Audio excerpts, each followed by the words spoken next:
Assalamualaikum warahmatullahi wabarakatuh. Saya Dita Miftahul Jannah dengan NIM 125.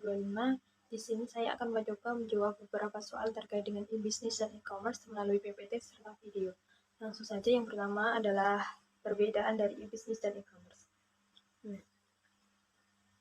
E-bisnis ini adalah praktek pelaksanaan dan pengelolaan proses bisnis utama serta perancangan produk, pengelolaan pasukan bahan baku, manufaktur, penjualan, pemenuhan pesanan, dan penyediaan layanan melalui penggunaan teknologi komunikasi, komputer, dan data yang telah terkomputerisasi. Nah, dalam penerapannya, e-bisnis akan menggunakan seluruh mata rantai dalam proses bisnisnya, seperti proses pembelian secara elektronik dan manajemen rantai pasokan. Pemrosesan pesanan secara elektronik mengatur pelayanan pelanggan hingga bekerja sama dengan partner atau mitra usaha. Contoh daripada e-bisnis ini sendiri adalah Amazon. Amazon ini adalah marketplace dan portal online terbesar di dunia, serta Alibaba dan eBay. Selanjutnya ada e-commerce. E-commerce ini proses pembelian, penjualan, ataupun pertukaran produk, layanan, serta informasi dengan menggunakan jaringan internet. Nah, e-commerce ini hanya bisa diakses melalui jaringan internet saja. Nah, secara teknis, e-commerce ini ialah bagian dari e-bisnis.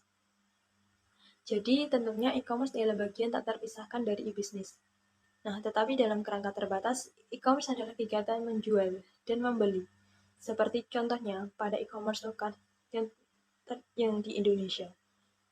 Terdiri dari Shopee, Tokopedia, Bibli, Bukalapak, Lazada, dan lain-lain. Nah, aplikasi e-commerce itu adalah aplikasi yang menjadi tempat bertemunya pembeli dan penjual secara online. Selanjutnya ada perbedaan secara mendasar antara e-bisnis dan e-commerce. Nah, e-commerce ini adalah memang benar-benar yaitu berorientasi pada perolehan uang ataupun melibatkan pertukaran uang dalam suatu transaksi. Sedangkan e-bisnis ini berorientasi pada kepentingan jangka panjang yang sifatnya itu abstrak, seperti kepercayaan konsumen, pelayanan terhadap konsumen, peraturan kerja, representasi antara mitra usaha, serta penanganan masalah sosial lainnya. Selanjutnya ada pada kelebihan dan kekurangan pada e-commerce itu sendiri.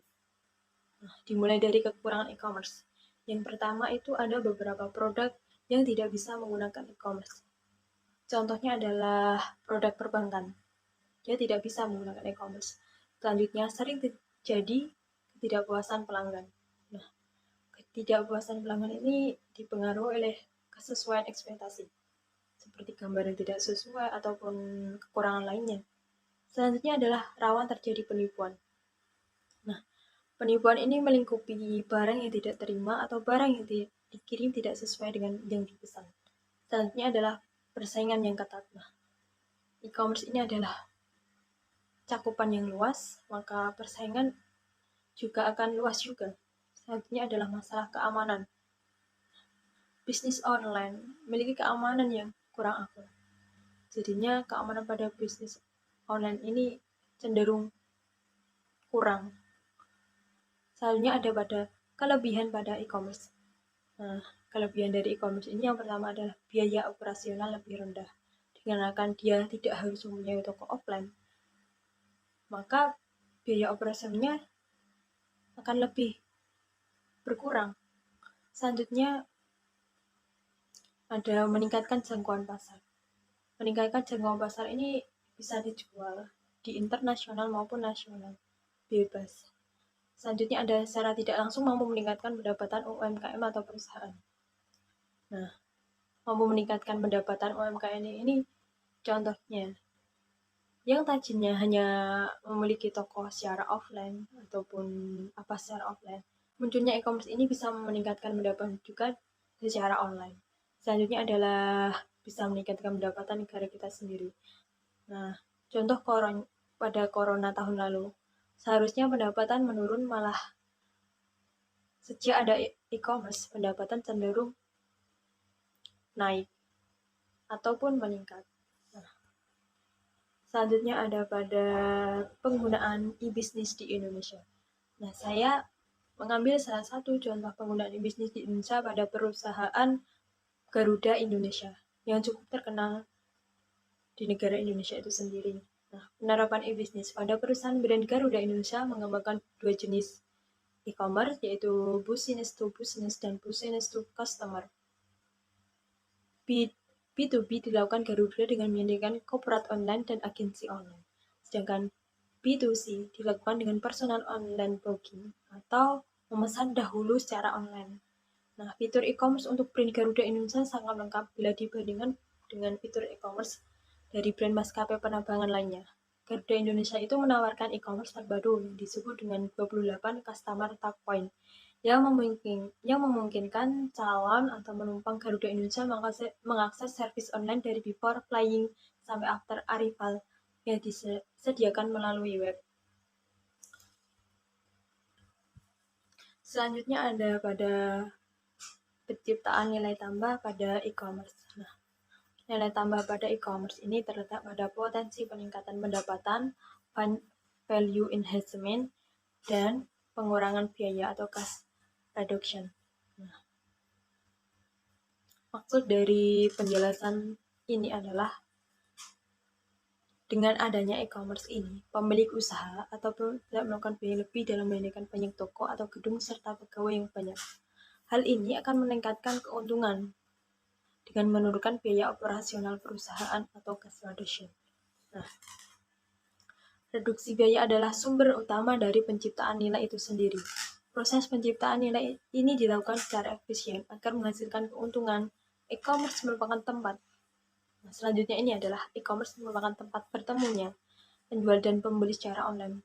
Jadi, e-commerce tidak harus mempunyai toko offline atau toko yang secara langsung. Maka dari itu cakupan daripada e-commerce tidak luas, tapi ia bisa dilakukan siapapun yang memiliki jaringan internet. Selanjutnya ada pada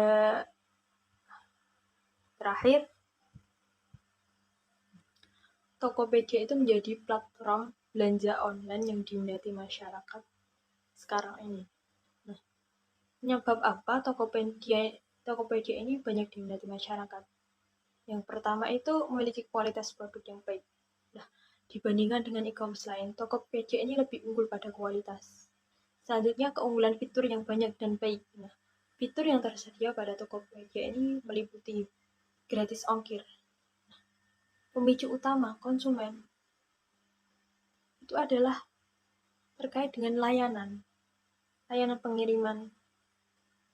Selanjutnya ada pada memiliki layanan terbaik dan tercepat. Nah, seperti pada keunggulan fitur, layanan terbaik dan tercepat ini juga diperlukan konsumen. Karena setiap konsumen itu pasti memiliki cenderung dalam dirinya untuk cepat memiliki barang yang diinginkan. Nah, Tokopedia juga memiliki harga yang relatif rendah. Dibandingkan e-commerce lainnya, Tokopedia ini dinilai oleh masyarakat memiliki harga yang relatif terjangkau. Selanjutnya adalah sistem keamanan yang kuat. Sistem keamanan pada Tokopedia ini menggunakan PIN, setiap masuk menggunakan PIN ataupun dalam proses transaksinya menggunakan sidik jari ataupun pendeteksi wajah. Selanjutnya adalah metode pembayaran transaksi yang banyak.